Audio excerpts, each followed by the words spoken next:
Right. Oh, gee. That was louder than I was expecting. Welcome everyone to the first of the afternoon sessions. My name is Derek Robertson from the University of Stirling. I'm just going to introduce our first speaker, who is Rasha Issam from Lancaster University, talking about the use of Web 2.0 in collaborative learning in foreign language settings. Thank you.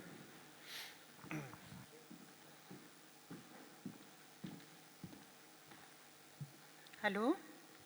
The presentation which I will present today is about a literature review towards understanding the use of Web 2 technologies in computer-supported collaborative learning, foreign language settings using activity theory.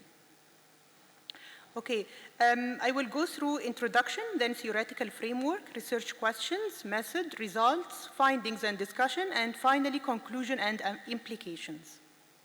Introduction. The purpose of this narrative literature review is to understand the use of Web 2 technologies in computer-supported collaborative learning foreign language settings. Computer-supported collaborative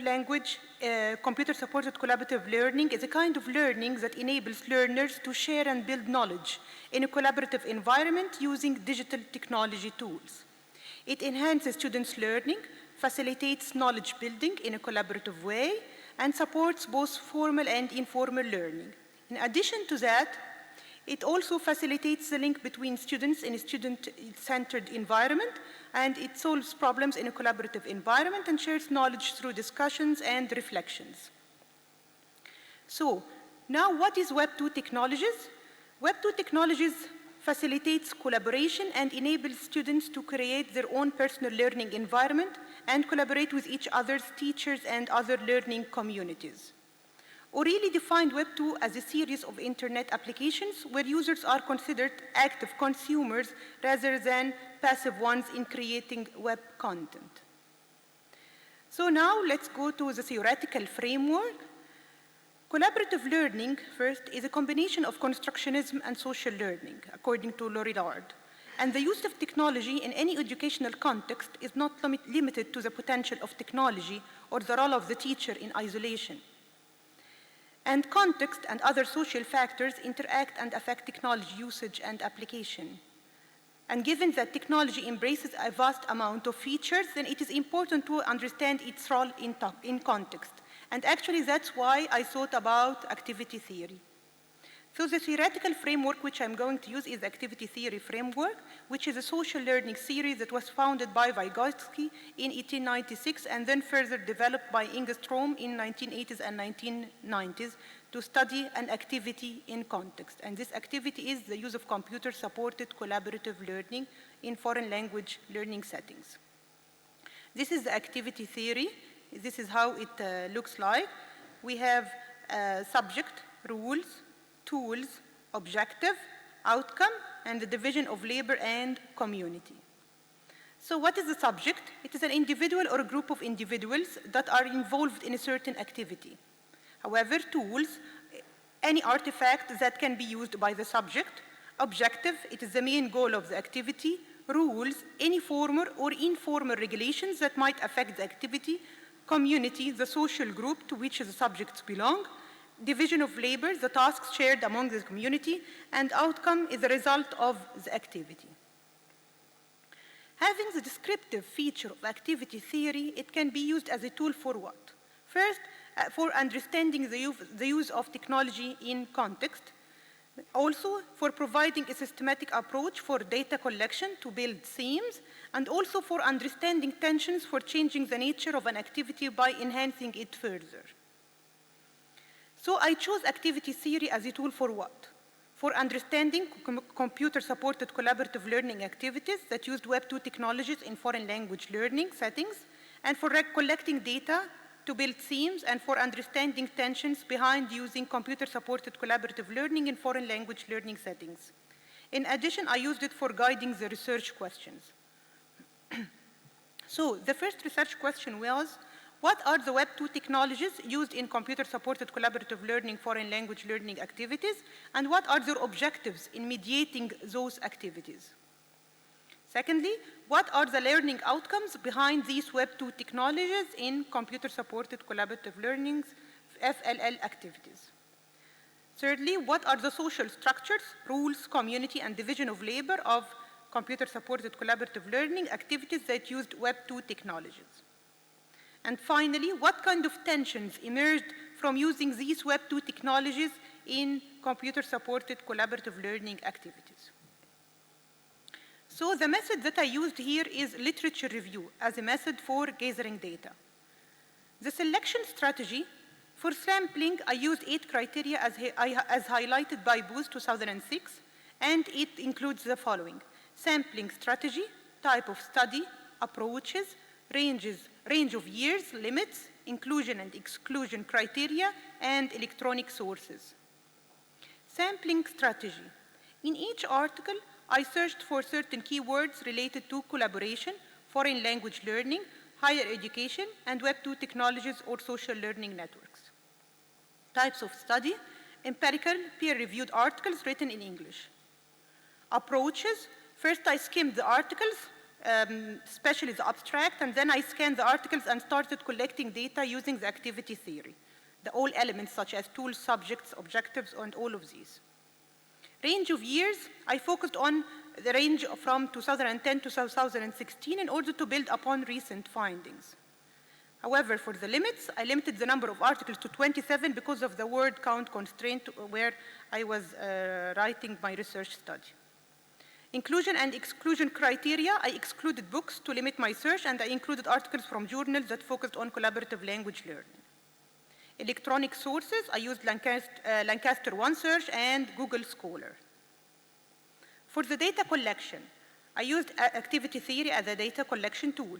So I read the 27 articles and extracted from them each of the elements of activity theory that can help in answering the research questions which I highlighted before. And then I add them into a table.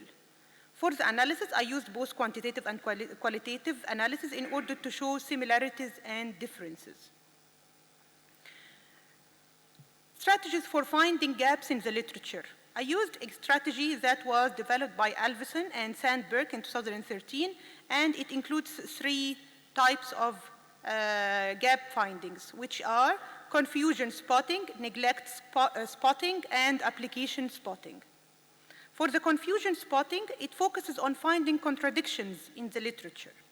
However, neglect spotting focuses on highlighting something that is neglected in the literature, and it has 4 versions, like spotting an overlooked area, spotting an under-researched area, spotting a lack of empirical support, and spotting a lack of specific aspects in the literature. However, application spotting, it searched for a shortage in the use of a particular perspective or theory. Now let's go to the results and link them to the research questions which I highlighted before. So the first one was what? What are the Web 2 technologies used in computer-supported collaborative learning, foreign language learning activities, and what are the objectives in mediating those activities? So the findings were as follows.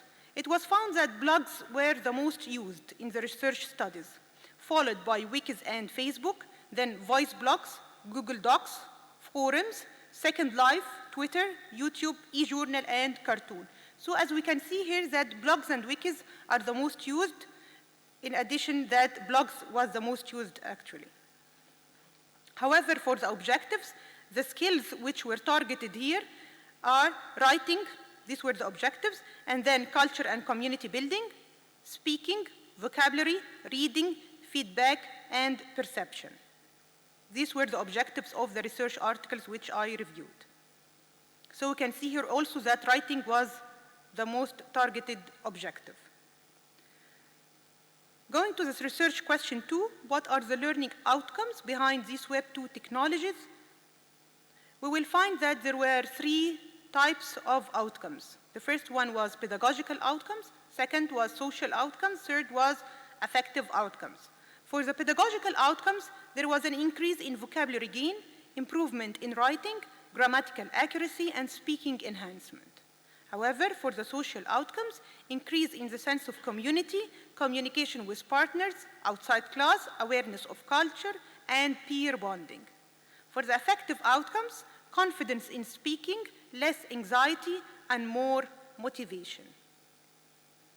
Now let's go to the research question 3, which was, what are the social structures? According to activity theory, the social structures are rules, community, and division of labor. Okay, rules represent the tools used by teachers to evaluate students. These were the rules that I targeted here. And the community, according to my own definition in this context, represents students' countries of origin and their target foreign language.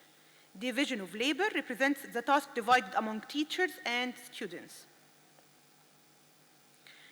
Evaluating tools actually were found summative more than formative. Summative assessment more than formative, and they were in the form of pre-post tests, questionnaires, surveys, and interviews, and they were all at the end of the activity. Teachers here didn't want to know more about the activities in order to enhance them while undertaking the activity itself. So they delayed all the evaluation till the end.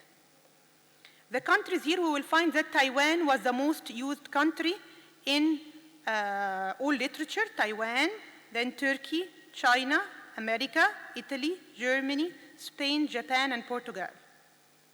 Foreign languages, we will find that English was the main focus, and then Italian, German, Spanish, and Portuguese. Actually, we'll find even the difference between the English and other languages is very big. It's not that close. And what are the social structures? And here also, we will find that in the division of labor, that teachers acted as facilitators, trainers, observers, motivators, instructors, and evaluators. However, students exchanged information, evaluated information, constructed knowledge, and negotiated meaning. Then let's go to the tensions. The tensions were mostly indicated by students, and they were poor internet connections, insecurity, anxiety, difficulty in collaboration, insufficient training, and absence of teacher online. However, teachers' workload was heavy, playing more than one role. So let's go to the findings and discussion. According to confusion spotting, we will find that some researchers showed that collaborative learning led to students' motivation. However, others showed that it led to students' anxiety. So this is one of the confusion spotting gaps. Neglect spotting, many research studies overlook the writing skill. So there is still lack in research of what characterizes successful design of computer-supported collaborative learning activities. Compared to the writing skill, other language skills were under-researched, such as listening, reading, and speaking. Under-researched also exploring the tensions. Most of them were by students. However, the tensions which were experienced by teacher were just one from the 27 articles. So knowing the tensions which students or teachers encountered is important to take into consideration while designing similar activities. A number of objectives were also neglected because the focus was mainly on enhancing learners' participation, building sense of community, and sharing information. These were only the objectives which the researchers highlighted on. The role of the teacher while designing also the computer-supported collaborative activities was also neglected. So the literature focused more on the role of the teacher during conducting the activity itself, but not before conducting the activity. Certain aspects were overlooked, such as the focus on English as a foreign language, Taiwanese students as participants in the research studies, blogs and wikis as tools for mediating the computer-supported collaborative learning activities. So the literature, although the literature reported other Web 2 technologies such as Facebook, Twitter, forums, YouTube, and so forth, however, the number of studies is still very low compared to blogs and wikis. There is also a lack in specific aspect in the literature because the assessment tools were more summative than formative. However, it is always important for formative assessment to guide students throughout their learning by identifying their strengths and weaknesses. However, they only used summative assessment, which indicates the success or failure of any student only after his or her performance. Concerning the research methodologies, most of them used experiments. For application spotting, there is a shortage in a particular perspective or theory because most of them used socio-constructive perspective, multilingual and multicultural perspective, communicative approach perspective, and constructivist perspective. These were only the perspectives which were used. So, conclusions and implications. The main target of this literature review is that I wanted to know a high-level view of the use of reported Web 2 technologies in this area, which is computer-supported collaborative learning in the context of foreign language learning, and also to know the different affordances of the Web 2 technologies. And using activity theory, I was able to know the Web 2 technologies used in this area and its objectives, the learning outcomes, the social structures, and the tensions. So it gives me a high-level view. For the instructional designers and practitioners who are interested in designing or applying computer-supported collaborative learning activities in higher education can benefit from this literature review since many gaps were highlighted. And also, I used activity theory as a framework for collecting data and identifying themes.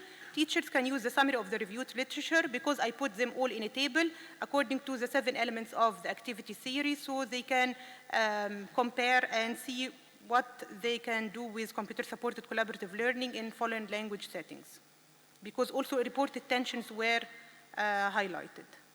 Okay, thank you very much.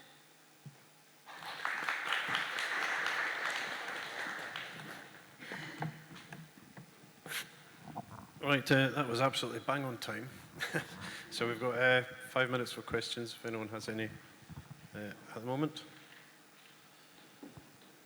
Okay, see that. The one thing that I picked up was you said one of the learning outcomes that you identified was about spoken word, but there was such a heavy emphasis on the blogs and wikis, which would be the written word. And so is there any, did you identify any kind of movement to tools that would help the kind of spoken and listening side of things?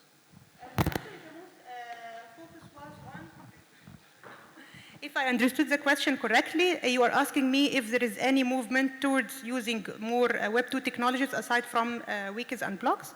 Yeah. This was your question? Yes, that's true. There is a heavy emphasis on writing, especially as a skill in foreign language learning settings. However, now there is a movement towards using a speaking skill as well, focusing on speaking. However, there are still many gaps to be filled in this area because listening is not focused on, and also reading is not only also focused on as a foreign language learning skills. So more focus is needed here. So it's not enough because there is a very big gap actually. Thank you. Okay, is there any more questions before we move on to the next presentation? Okay, I'll just introduce Nick Warfield from University of Bedfordshire, talking about co-creation of summative assessments. Thank you. Yes, hello, can you all hear me okay? People at the back can, yeah, excellent, thanks. I wasn't quite expecting this to be in a big hall. I was thinking it might be something a little bit more small and intimate, but well, let's give it a go and see what happens. So yeah, my name's Nick Warfield. I'm from the University of Bedfordshire. I actually work now as an educational developer, so slightly away from learning technology. I was working as a learning technologist at the University of Sussex previous to that. What I would quite like to do today is something a little bit interactive. I'm talking about empowering students and the opportunities and pitfalls of using technologies for co-created summative assessments, and I really regret the length of that title. But what I quite like to do today is something interactive. So if you have a mobile device on you that can connect to the internet or can download apps, could you download Me Too? You'll be able to see it just there, MEETOO, or you can quite simply go to web.metoo.com. There's a meeting ID there, but that meeting ID will be on every slide, so don't worry if I move on without you being able to put that meeting ID in, because it will come up when we need it later on as well. Okay, so yeah. Using technology for co-created summative assessments. This was an idea I had, and some of the promises that I made as part of this presentation was that you would gain an insight into how technology can be used when co-creating an assessment. We're going to have a look at some of the pitfalls and the opportunities that this brings us, and then the Me Too part of it is taking part in a small co-creation activity using technology. That's the bit that I'm a little bit nervous about, but hopefully we'll get it working all right. This all kind of came about as part of my role as an educational developer. I teach on the postgraduate certificate in teaching in higher education.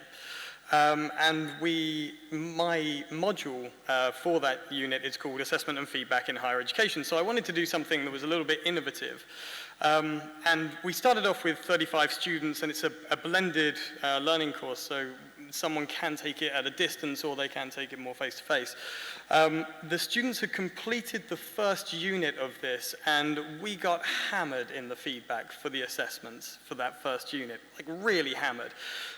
Some of the things that came back was that the clarity of the assessment brief was unclear. The students' understanding of how their assessment needed to be structured, they just didn't get it, and we were kind of struggling to understand what the miscommunication was here, because as you probably know, postgraduate certificates in higher education tend to be with academics who are already working, so we were a little bit confused. So we thought, okay, let's investigate, and what we wanted to do is have the students more involved with the assessment and actually have them contributing to it and using the technology to reach those students who weren't there face-to-face in the sessions but were kind of coming in from online. So I'd been doing some work around 3 different areas: learner empowerment, co-created assessment, and technology-facilitated co-creation. So I was looking at all this and I was like, okay, I want to involve students more actively and I want to use technology because of my background in learning technology. I seem to not be able to escape it. And as well as that, I wanted to kind of really get those metacognitive skills going so they're actually evaluating their own assessments and their own learning. So that was what I came up with. Okay, so let's start co-creating it. But as anyone who has taught at a higher education institute knows, it's not quite as simple as that, because you've got all the policy that goes behind it, and you've got all the aspects of how do we actually get the students to be involved in this process. So this is what I did. Came up with the start of the unit, so the students came in, sat down, and the first activity that I got them to do was a review and a reflection on the previous assessment.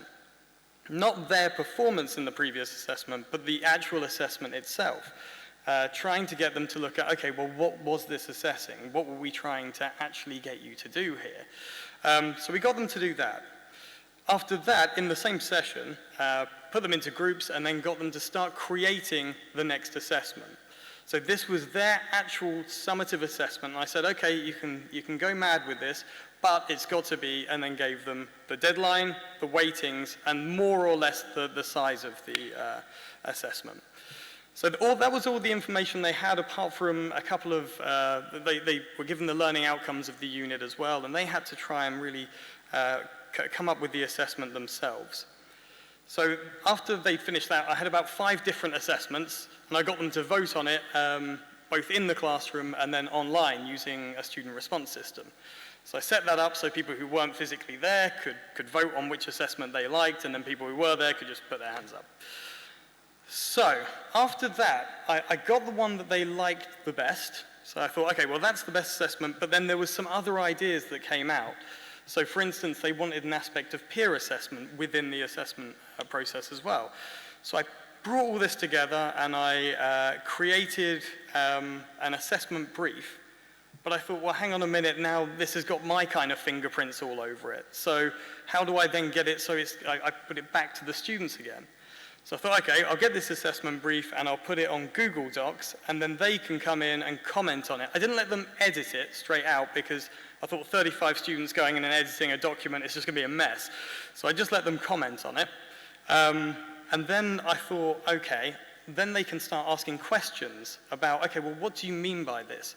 Because I started realizing that some of the issues for the first assessment was they didn't really understand the terminology that was being used. So they could actually ask questions, and then I had a webinar to finalize everything. So people from outside of the university could come in, people from inside the university could join the webinar, and then we could all sort of talk about the assessment, and hopefully everyone was then on the same page and the assessment was created. So that was the kind of big idea, and I've got to say it worked pretty well. There's some kind of pitfalls in all this, which you're probably thinking already, and I will get to them, don't worry. But that was where they started the assessment, and that's where we moved on. So just a few images here. This one, you can see that this is the students in the classroom voting on which assessment they thought was the best one. I think they've got number 2 up. I think I said, table 1, table 2. So they like table 2. This was the Google Doc. not going to be able to read the comments on the side, but basically they're giving some questions. So for the peer assessment part of this assessment, one of the students has said, I don't think it's very clear to me how you choose the colleague's assessment to feedback on, and then I've given my response underneath. So then I've then taken their comments and started kind of building and improving the assessment to where I think it should be. And then that is just an image of the webinar where the students were actually starting to help each other as well. So it wasn't just them asking me questions, but the other students were then answering the other students' questions. I was still present in the webinar, so I could kind of help them out and make sure that they weren't kind of misleading each other, so I could guide them. But there was some real kind of peer assessment and peer feedback going on there as well.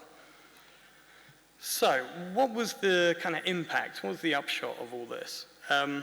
Well, if you look at this, this is our response from our unit or module evaluation questionnaire. The top one is the first unit, and then the bottom one is the second unit.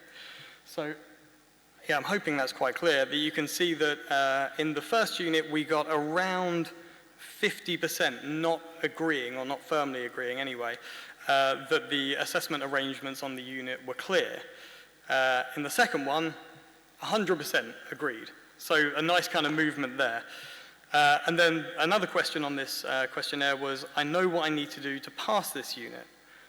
Again, we got about 25% not agreeing that they knew what to do in the first one. In the second one, again, 100% either slightly or strongly agreed. So just by having them as part of building that assessment process, we were able to actually get them all understanding what they needed to do and feeling like there was clarity in the assessment itself, which was excellent. It also had another impact which I didn't particularly expect, but I was really glad when it happened, which was that I was actually modeling to academics. So the academics then emailed me afterwards and started asking, okay, well, how can I do this with my students? I'd like to do it so it's a reflective piece. I'd like to do this. So I could then kind of help them through it. And that was really nice to see as well. Right, I told you I'd get onto these pitfalls, so here they come. Number one, when we first started, so if you remember the diagram, and I said the first thing we did was review the assessment. One thing that I didn't do was say, okay, let's make some ground rules here. Some people in the room weren't overly pleased with the mark they got in that previous assessment. Some people wanted to talk about the marking or the feedback that they'd got, and I really wanted to focus on the assessment. So one thing I would say, if you're ever going to do this, create ground rules and create them every step of the way, and make sure everyone kind of signs up to them. Second thing, I think you probably had noticed there that I use student response systems, Google Docs, webinar, and the virtual learning environment as part of all of this. So it's a little bit kind of technology overload. The students didn't actually sort of seem to mind this, and they could work with it, but it's something I think to be a little bit wary of, that some students, they're not going to be quite as kind of tech savvy. This one I was really concerned about, that the students would just think that I was really lazy and couldn't be bothered to think of the assessment myself. That wasn't the case, and I'm really glad that it never came up, but it was something that I was kind of concerned about. But I think as long as you're doing this so it's a co-creation and it's not a student creation, then they can see that you're putting in just as much effort as they are. And then this one, which is, even if you give it over to the students and you say, okay, now you're creating your own assessment, there's going to be students that want different things. And it's quite difficult to be able to say, okay, well, this assessment is now going to suit all of you. And you might find that what comes out of this is an assessment that suits 80% of the people, but really doesn't suit 20%. Again, this wasn't feedback that I got, but it was something that I was quite conscious of.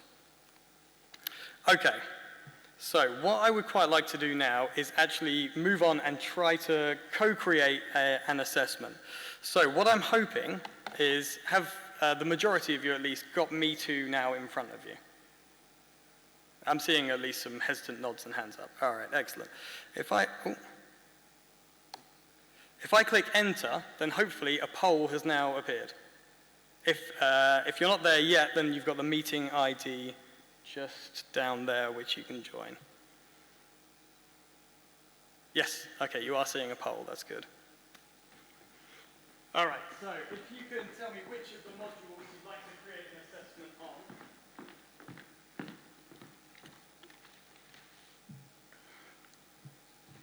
Then we can try and co-create the assessment for one of these modules. So we've got Surf Practice, Harry Potter and the Age of Illusion, Advanced Brewing and Distilling. These are actual modules, by the way, that I've taken from different universities. So I think Surf Practice is from Cornwall, Harry Potter I think was from Durham, and Advanced Brewing and Distilling was from a university in Scotland, but I can't remember which one. All right, I've got 26 responses, so I'll just click enter there. Advanced Brewing and Distilling. All right, I can tell the audience that I've got in front of me now. Excellent. I should have done this to start with. Right. Okay, so what I'm going to do now is click on this, and it's going to bring up a QR code. If you can, if you've got QR reader on your phone, hold it up now, and this will take you to a kind of unit brief. And you'll see in that unit brief that there is an assessment with some question marks after it. If you haven't got a QR reader on your phone, you can just go to the link below, and I am going to bring it up on the screen as well. So you've got all of these things. Is that working? I'm getting like nods and shakes of head. That's worrying.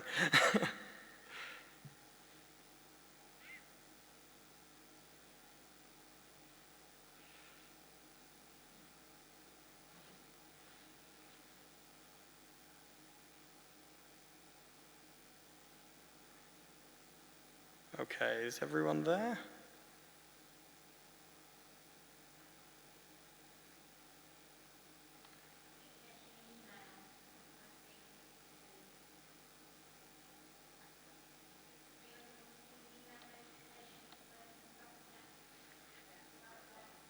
Is that what you're getting? Okay. Don't worry, we can do it a different way. I have thought this through, hopefully. All right. So instead of looking at it on your phone, you can look at it up here. I'm just a little bit conscious of the fact that I can't kind of zoom out. Oh, I can, hang on. 2 seconds. Right, I'm hoping you can read that at least. So basically this is a module on advanced brewing and distilling. And you can see that the aims of the module are quality management and assessment. You've got some lab work in there.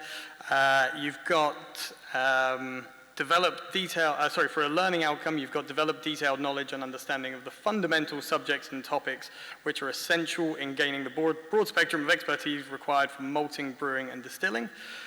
You've got to evaluate some theory, diagnose attributes and defects in alcoholic drinks, and recognize, evaluate, and comment on alternative theories, opinions, and points of view. Okay, so you've got one of these assessments as a 2-hour exam, and what I'd like you to do is try and think of the first assessment for this unit. So hopefully you can see all of that.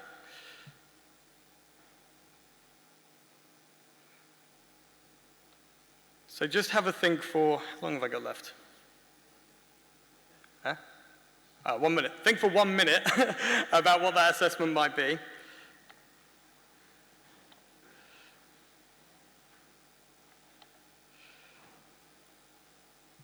And then what you can do is, using Me Too, is if you click on the speech bubbles, then it will take you to a screen where you can actually write your assessment in. So you'll be able to do that there.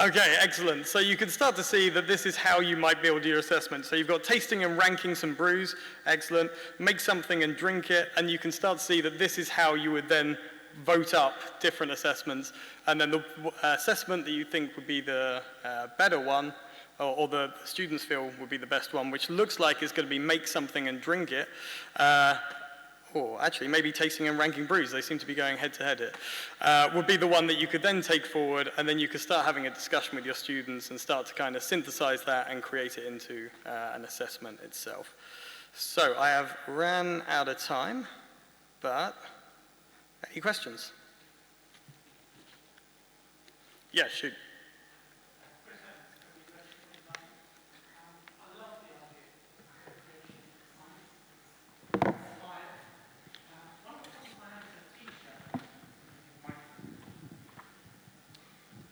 One of the problems that I have as a teacher is I know that students really want a recipe for performance.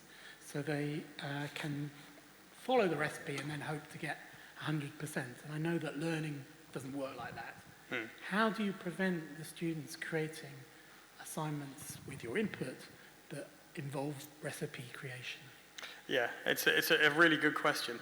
What I tend to do is, and I think probably the key part there is with your input, is that as long as that you've got the input into this, and it's why I try to really focus on the fact that this is co-creation and not student creation, is that you can guide them into something that isn't this kind of recipe-based, okay, I'm just going to do this and tick these boxes because I know that that's what I need to get a good grade, and try and move them and guide them away from that and into something slightly more holistic and something, hopefully, that builds learning gain a lot better.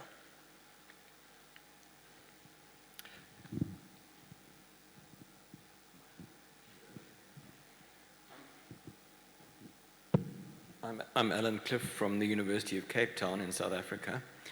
I'm interested in the kinds of students who are, for whom this works best, or conversely, the kinds of students for whom this would not work well at all. So what about the kinds of students you mentioned earlier on, perhaps a small group who may actually seriously underperform because they're not participating, or they don't have the same sense of agency, perhaps, in the learning process that some of the others do, and perhaps also allied to that, what kinds of students does this work for best? I mean, I'm thinking mature students or postgraduate students or something of that kind, professional students, perhaps better than undergraduate students, I don't know. Yeah, I would certainly agree. Now, what I was kind of just reporting on there was just a very small, almost an action research project that I partook in, which used postgrad students.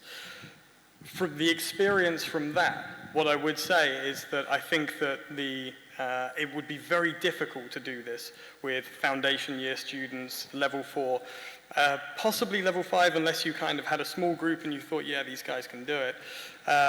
But certainly, I think you can start doing this when you're kind of getting to level 6, and when their learning has gone from kind of less spoon-fed to more autonomous. You can really start doing stuff like this with them. And I think that the idea of co-creation you can do on a smaller scale with level 3, level 4 students, but when you're co-creating a summative assessment, I think they need to have as you say, the agency in order to do that. So yeah, I would go level 6, level 7 and above. Okay, thanks for those questions. I'm going to wind things up just All right, now, but thanks I'm sure very Nick much. will be happy to answer any questions later. So if we just thank Nick before we move on. And next up is Diana Powell from here in Liverpool, who's talking about digital literacy skills and group work for international students.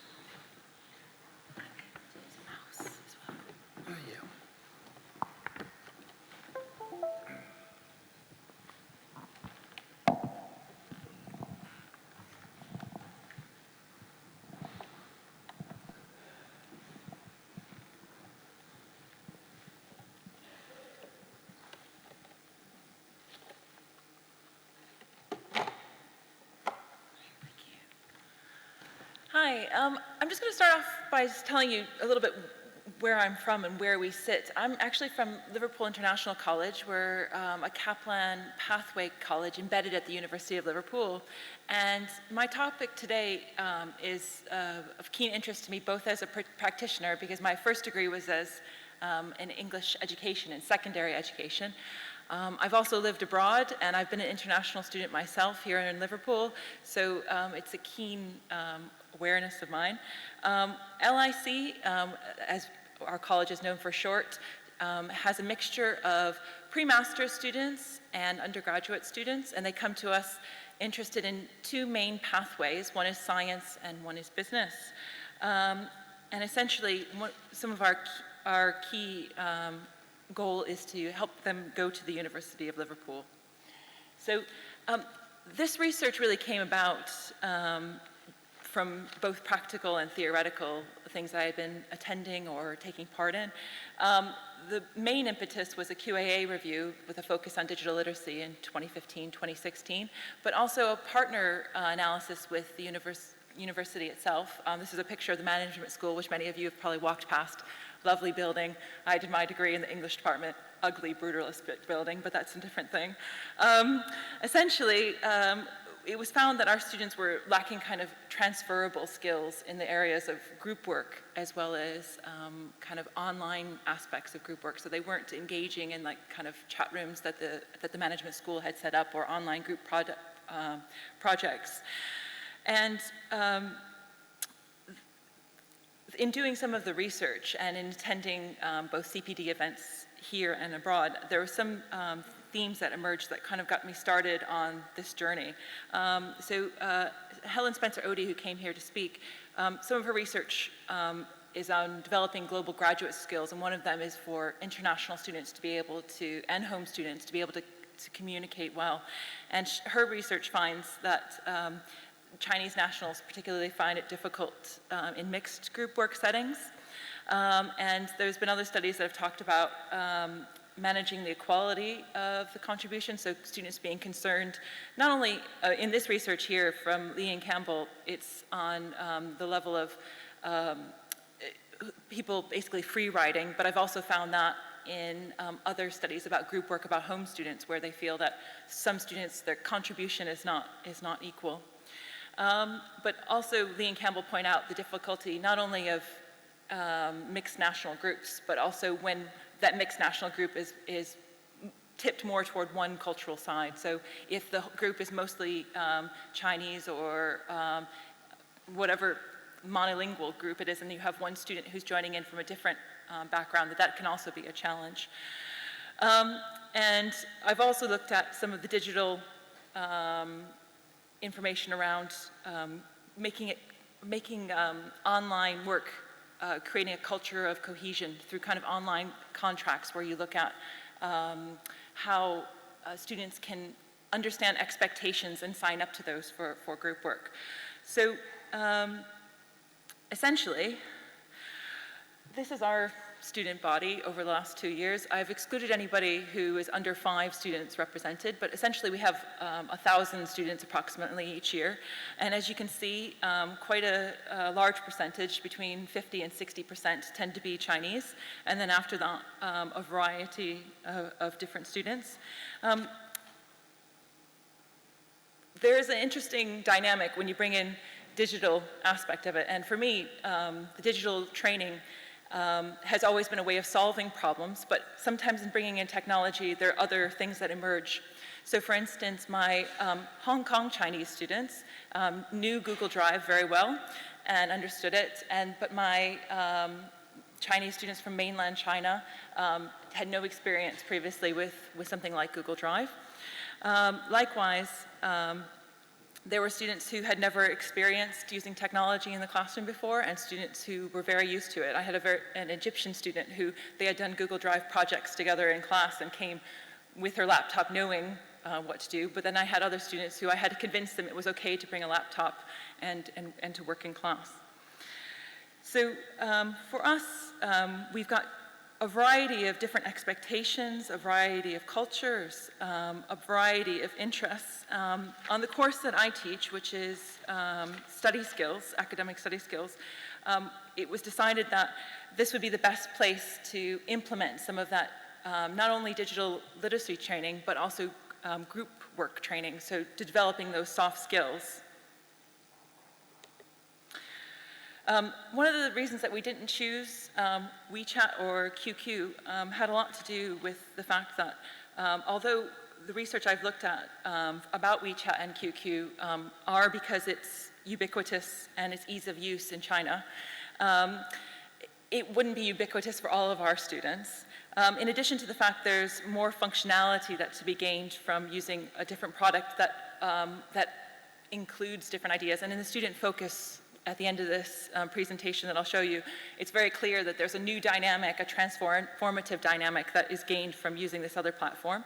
So some really interesting research out there by Chinese practitioners that are talking about how they use IM through QQ and WeChat to create kind of student-led discussions or student-staff discussions. So there is that development, but when I talk to my Chinese students, very few of them have used it in class for activities. And we wanted both that dynamic of using it in class and outside of class. And we also wanted something that not only was just about talking about the assignment and maybe just sharing a piece of work, but actually co-creation. So our students this year, when I talked to them in a focus group, they said that essentially, from their perspective, they see them as primarily social, but they hadn't experienced using it in the classroom, but they definitely saw the value for arranging meetings, and the preference was for WeChat. But when we talked to them about Google Drive, which was the platform that we chose to use in class, they said they learned new ways of working online. So we were using things like Google Forms to have them survey other students. We were using Google Slides, where they were co-creating and seeing what other students had created. And they were commenting on each other's work and receiving feedback from the teacher. So we had a series of shared folders together.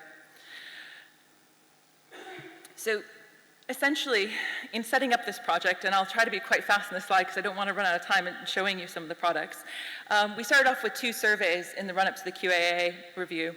One was based on J6 digital capabilities for students, and one kind of broke apart those and asked staff how much they use them. And the findings were very much that students struggled to use group work online, and that a majority of them didn't feel that, or half of them didn't feel that comfortable talking to teachers online.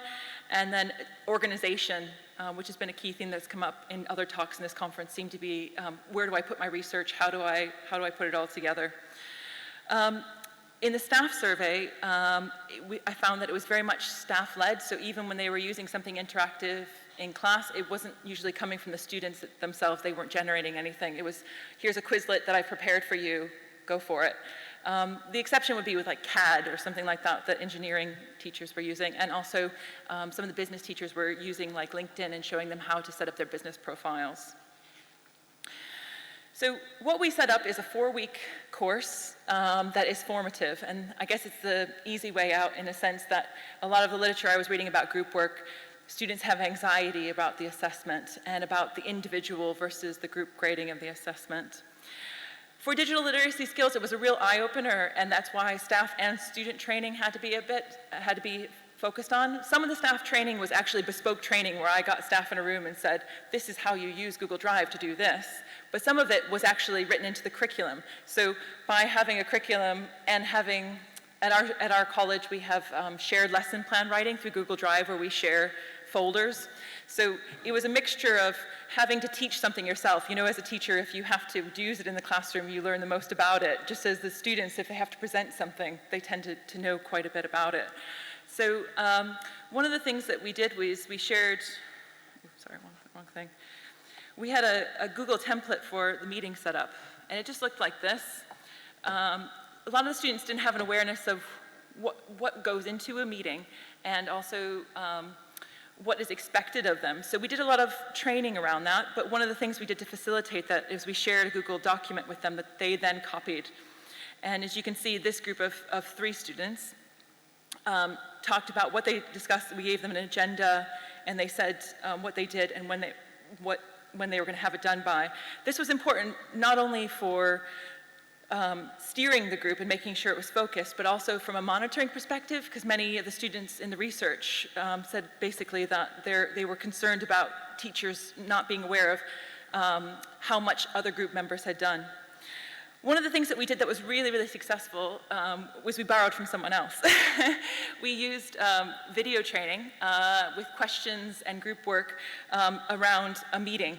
And what this did was, it was from Learn Higher, and essentially these episodes, we created kind of workshops and worksheets around episodes that were generated by actors around a meeting. And what they had to do, the students had to discuss what were the things that worked well in the meeting, what were the things that didn't work well in the meeting. So we actually trained them, what does a meeting look like? What are we talking about here?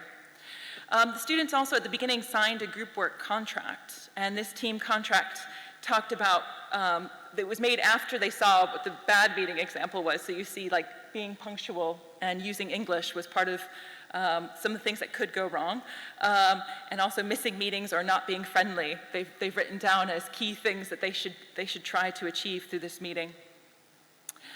As far as the marking criteria, the way that we accommodated the concern about individual versus group work is that, I'm not sure, that doesn't look very good up there.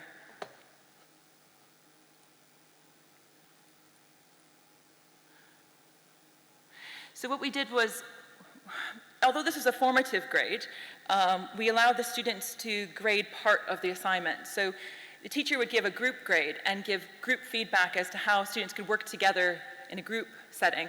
So I thought this was really eye-opening for me, because as a teacher, there are some STAR students who didn't work well with others, and their part of the presentation was like this compared to the other students, and it didn't have, and sometimes it was because they chose not to connect with those students very well, and that was a different kind of conversation I had.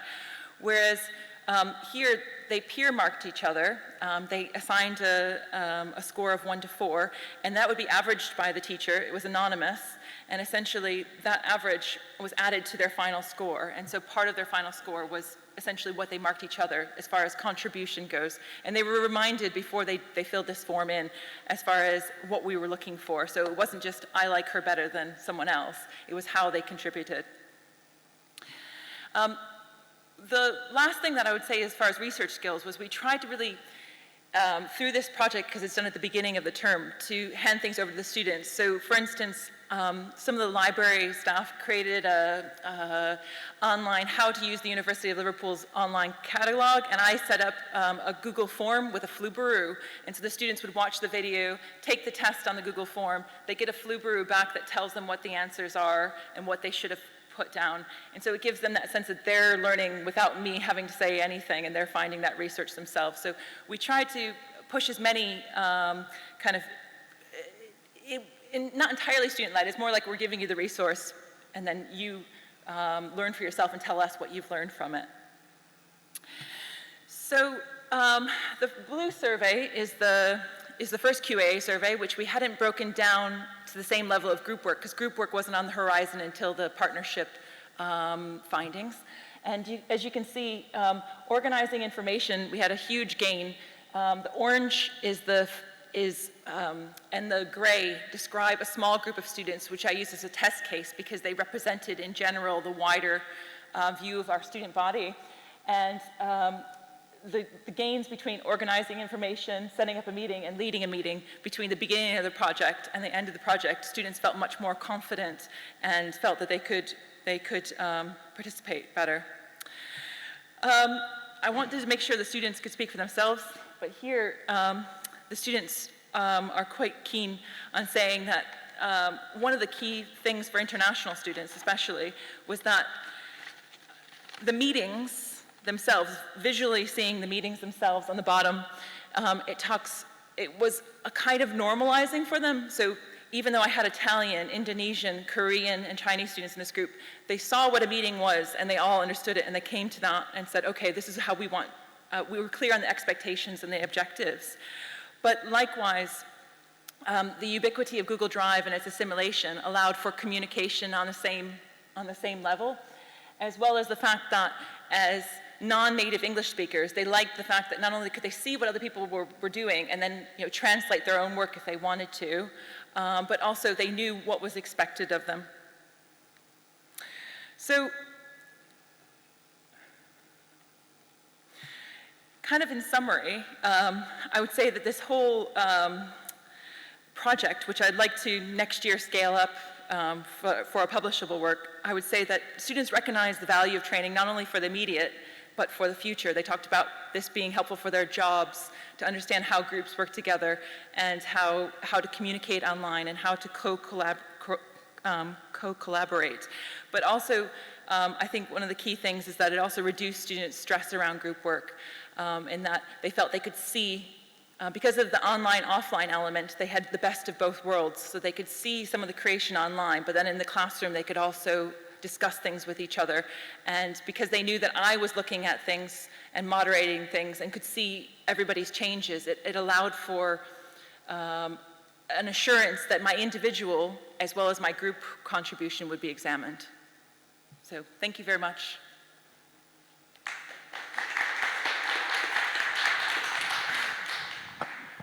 Do you have any questions?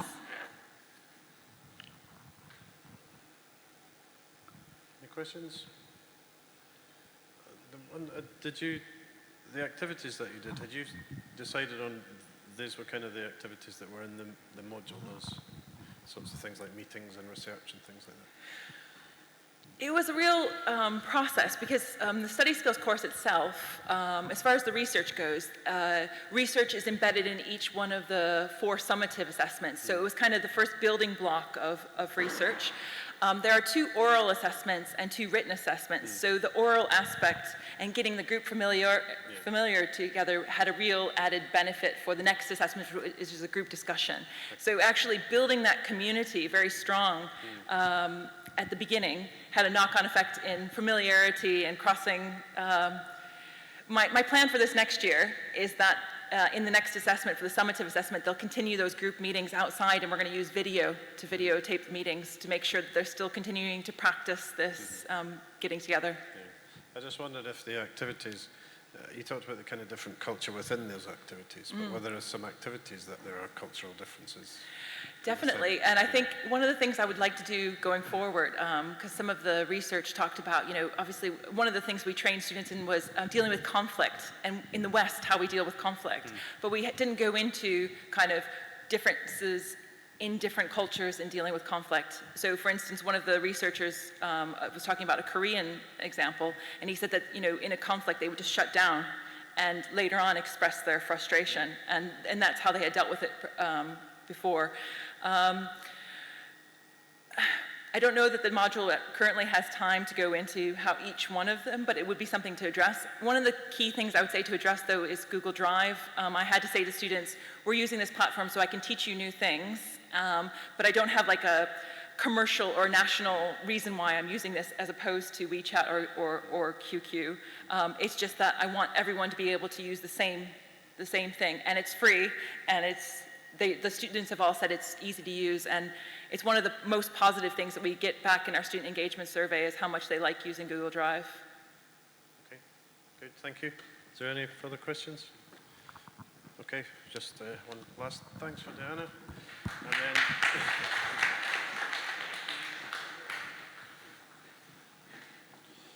next up we have Andy and Siobhan from University of Lincoln looking at student video production teams. Browsing incognito. You just close that one, it should be in the back. There we go. Okay, cool. Okay, so thank you. Good afternoon. Can you all hear me okay? I assume so. Yes, great. Okay, so my name's Andy Beggan, and this is my colleague Siobhan Kassoon, and we're going to be talking about a project we were running in a pilot phase over the previous year, where we recruited students to work with us as our video production unit. Now, that raised a few eyebrows when we first did that. There were many who felt that could we really think that the quality of the content that students would create for us would be good enough? And as a spoiler alert, yes, the quality of the content was good enough, but we'll go into the process and we'll talk about what we did and how we did it. Now, the underpinning ethos behind this was the Students as Producer exercise that we run here at the University of Lincoln. Many of you may be aware of this at the University of Lincoln. It's something that we do throughout all of our activities, and it's around collaborating with our students, with our academic partners, to create knowledge, and that very much underpins this whole process we're going to talk about this afternoon. Now, that's the outline of the presentation we're going to cover. There's quite a lot to get through in a very limited amount of time, and what we'd really like to do is show you some of the work that the students have done, because actually they're the real stars of this whole thing. So we can't show you all of the content, we'll only be able to dip in, but we do want to show you some of the video, hopefully, that they have done. So, who were the video-based learning support assistants, or bubblersers, as they became affectionately known within the team? Well, rather than me talk about them, I'll let them introduce themselves. Hopefully the sound will work.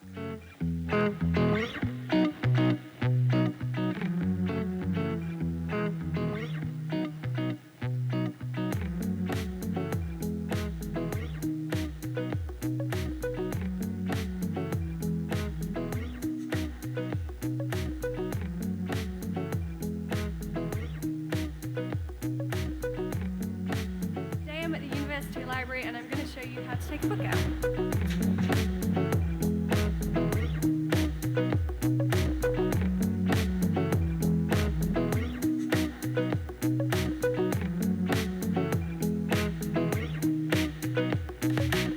Hi guys, my name's Adam and I've just finished my first year at the University of Lincoln. Now in my time here, I've learned a few things that I think I can do with telling my younger self. What the heck? You!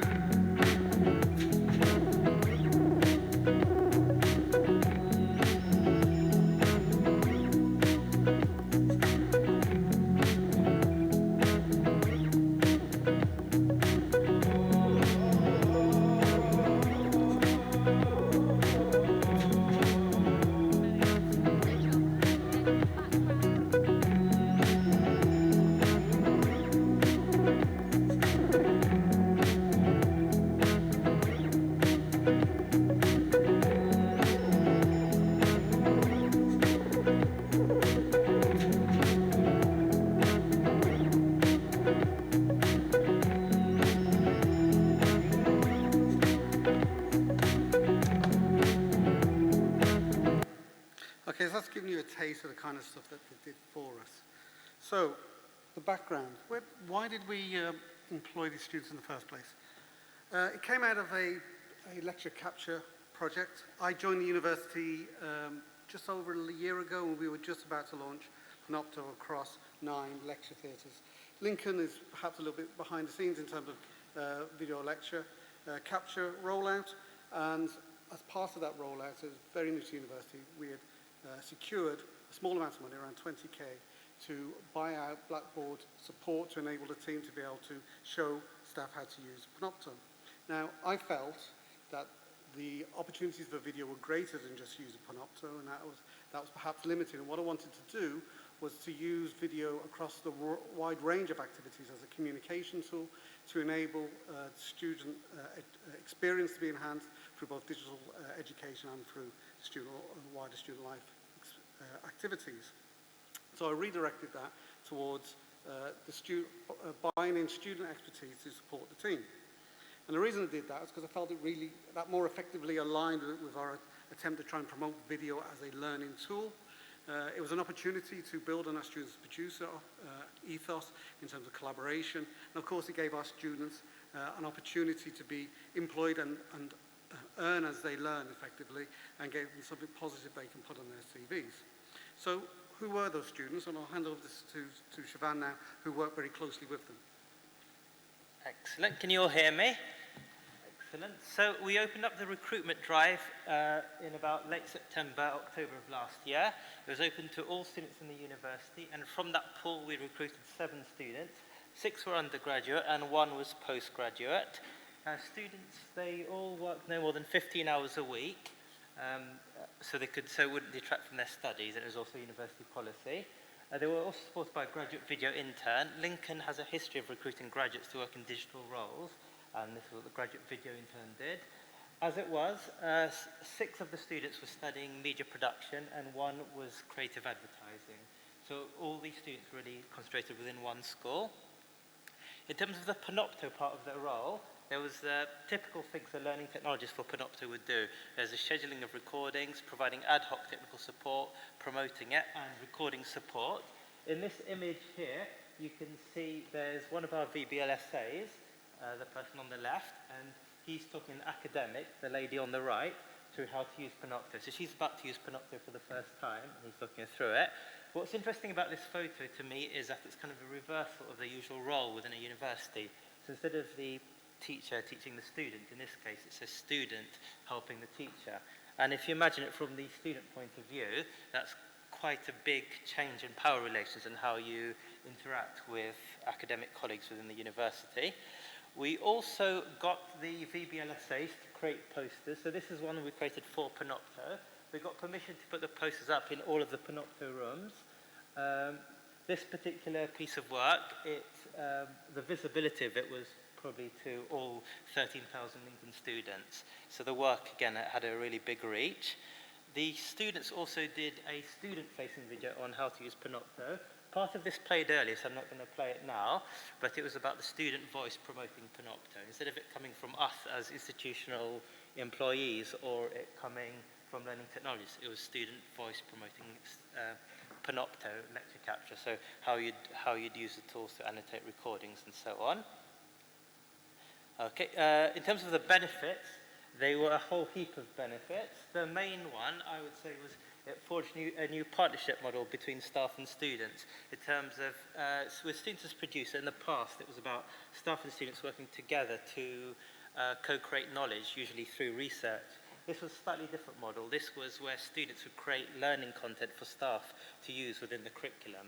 It would also had an element where students would help teach staff how to use certain technologies as well. So these two elements, to my knowledge, were kind of a new element to students as producer. It was also very cost-effective as well. So we had 7 students hired, which worked out better than hiring one person full-time. They all had different specialisms, and their specialisms developed over time. So one was really big on animation, another was really good in front of the camera, and so that was really good. And it also allowed authentic student voice within our promotion activities. So our department's digital education and student life. And so within that, there's about committing the student life element. So again, it's students speaking to students, and other departments like careers and health and safety were also able to get authentic student voice within their promotion activities. We've got 2 quotes here, which I'm not just going to touch on briefly. The first one is about someone in one of the schools saying how having the VBLSAs really opened up their capacity for using video content in the modules in that school, much more so than in previous years. And also someone who said the process was fantastic, which is really good because from our perspective, obviously it's a bit more difficult, but you always want the end user to find it really fantastic. Okay, the benefits for students, we surveyed them, we asked them what the main benefits were. There was a lot of professional development and also good for the employability. For many of them, it was the first time they've been in an office environment. Some of them were just 18 or 19 years old, and so they had to learn office etiquette and obviously how to be a good employee and so on. It got them involved in wider teaching and learning activities. Usually they'd just be within their school, but here you had film and media students helping lecturers in accountancy and in a whole heap of other disciplines as well. There was a lot of personal development, as the quote shows you. There's a sort of big increase in their confidence. And it was also a good work opportunity. We hired 7, all 7 stayed throughout, which is really good. And as the quote says, some of them increased confidence. Another one got really interested in the students as change agents idea, and I think he's going to take this further into sort of future years, so that's a really good development. And another one also, they kind of saw more how the university joins up as an organisation, rather than it just being them as a student there. In terms of how the process worked, as we recruited students through campus jobs, as I said, we had 1 to 3 students working each shift, and the very first task we got them to create was a day in the life video, which I'm going to play now. The purpose of it was so they could showcase us their skills, and also that they could show each other what they could do. And I'll play part of it now. So this is going to be a day in the life of the student. So the student, he borrowed a GoPro from us. He sort of strapped it on. So this is him having breakfast, walking through the streets of Lincoln, which would resonate with students here, going to the media loans department, and here he's in the studio, and so he did, yeah, so you have that, and Also, to begin with, we used Outlook and to monitor the students and for communications. But when that proved insufficient, we started using a Facebook group, which was really good in some ways, not so good in others. And we also used Trello to manage jobs. So we had the different buckets and we could manage that collaboratively. I'm now going to hand over to Andy. Up against it and the timer here, so I'll just drag Siobhan off. Okay, so in terms of Panopto, a fairly easy tool. Many of you probably know Panopto to support. We did support the staff through that, but we were able to use the students more creatively in a whole range of activities around education, as well as promotional activities. And we created a suite of videos for, I won't show you this one particular one, where showing students how to use Turnitin within Blackboard. They also worked alongside academics to create real learning content outside of the lecture environment, which was one of the aims from the outset. And here is an example of one in a kind of design studio using the flipped learning environment. They also recorded student presentations as part of formal assessment, so they're involved in not only teaching but assessment. And this video then was used as a record of their students' performance. They also helped with promotional materials, and here's a quick video from, when you're up against it, things go wrong.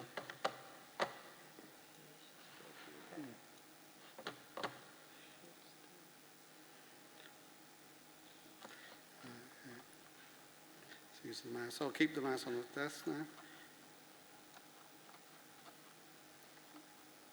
Okay, so quick campus tour. So this was done using Google Earth and time-lapse photography. An absolutely brilliant output, we thought, produced by one of our second-year students. But that's not the whole range. We had using fashion study degree shows around community outreach tutorials. There's one here around innovation projects. We used 360 VR output within health sciences, and I'll be talking about that one at 3:30 this afternoon for those who want to see that. They also did Snapchat takeovers and Facebook Live activities, as well as promoting employability. And this is my particular favourite. I don't know if I have time, but this is one produced by Adam. We asked him to give advice to a student who's just joining in first year. 5 things you would tell yourself. And he took that literally and brilliantly and did this. What the heck? You, back! Right, you've got a year of uni ahead of you, and Lord knows I'm not letting you do the same stupid stuff that I did. Well, why are you mad at me? Because I need to get it through that thick skull of yours. So, let me give you some advice. Well, will you please stop yelling at me? I guarantee nothing. Oh. So I haven't really got time to show all of that, but the keen-eyed will notice that he did it in the office next door because the alt certificate is in the background there. So lessons learned. Well, we did it quite quickly. We established a team quite quickly, and we had a shared kind of ownership management approach.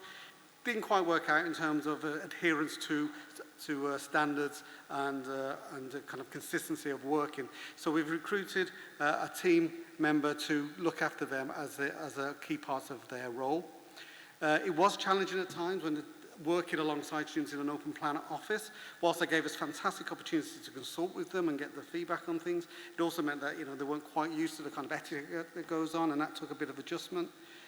We also making them feel part of the wider team. Whilst as Bublisters, they felt very connected. Part of the wider team was something that we need to do more work on. And also managing expectations around whether we could fulfill all of the demand that was coming, and that's something that we're still working on. But ultimately, the next steps, we are going to continue this as a business as usual activity. We feel there's real benefit in employing students in this way.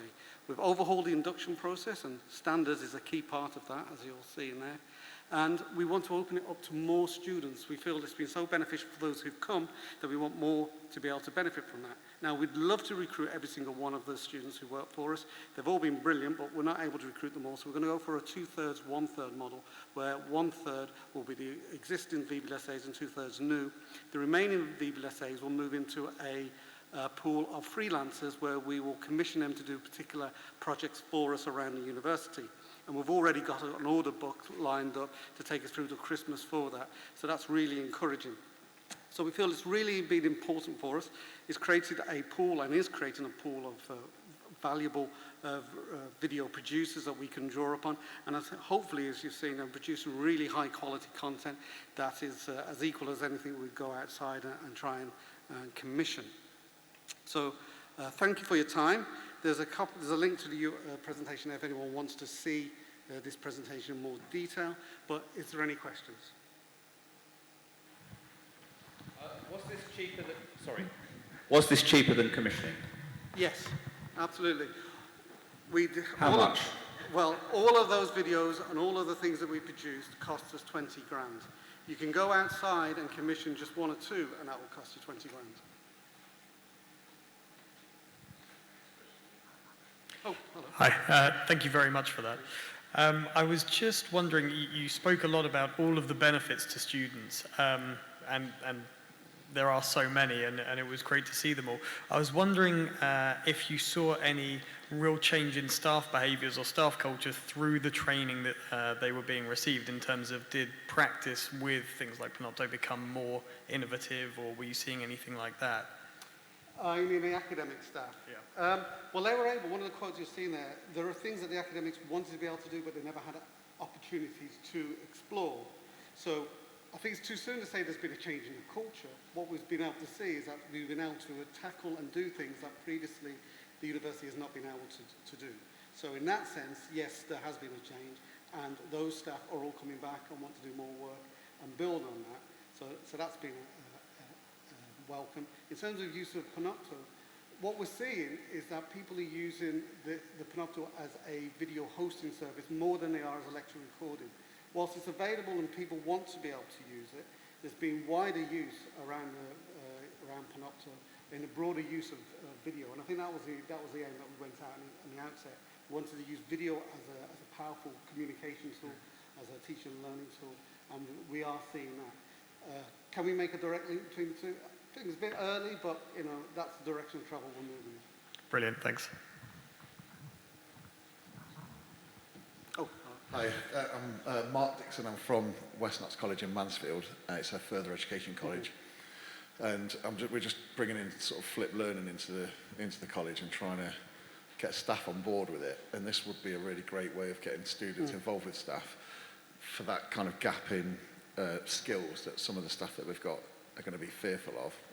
I was just wondering, how did the students practically sort of work alongside the staff? So there's obviously the Panopto stuff and some technical help.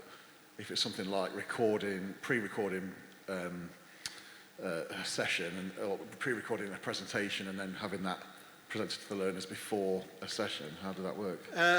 They did a wide range. So they would provide technical support on the day, like you said, for Panopto. They would go in with a camera and record presentations in non-enabled, Panopto-enabled spaces.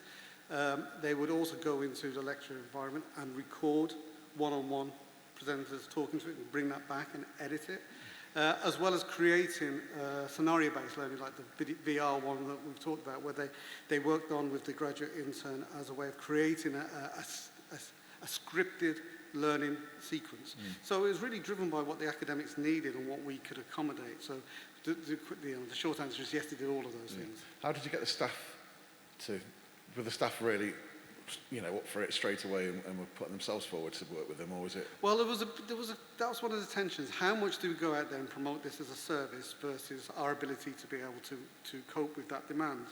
And there's still a tension there. We did it through word of mouth, through the digital leads in each of the schools, and through the lead contacts. And that generated quite a bit of work, and we had a lot of work come from other areas of professional services around promotion of different activities, like the stage one. We did a Facebook Live presentation of the new halls of residence that are opening up, and that proved to be really popular. And one of the students is very good in front of camera and very natural, and so he presented that. So it was, in the pilot year, the promotion of this as a service was something that we were mindful of, but through word of mouth and through promotion and through talking and going out and talking about what we were trying to do, we were able to generate quite enough work to keep us busy. And any time there was any lull, well, that's when the team stood in and said, can you produce a whole suite of videos on how to use Blackboard and all of these different areas. So that's where all those Blackboard ones came up, because we knew that we had enough on our own order book to keep them more than gainfully employed. Right, thank you very much for that. I'm going to wind things up there because it's we're at 10:02, and it's coffee and tea, I think, back in the exhibition centre for the next presentations at 3:30. But lastly, can we just thank Andy and Siobhan for their presentation.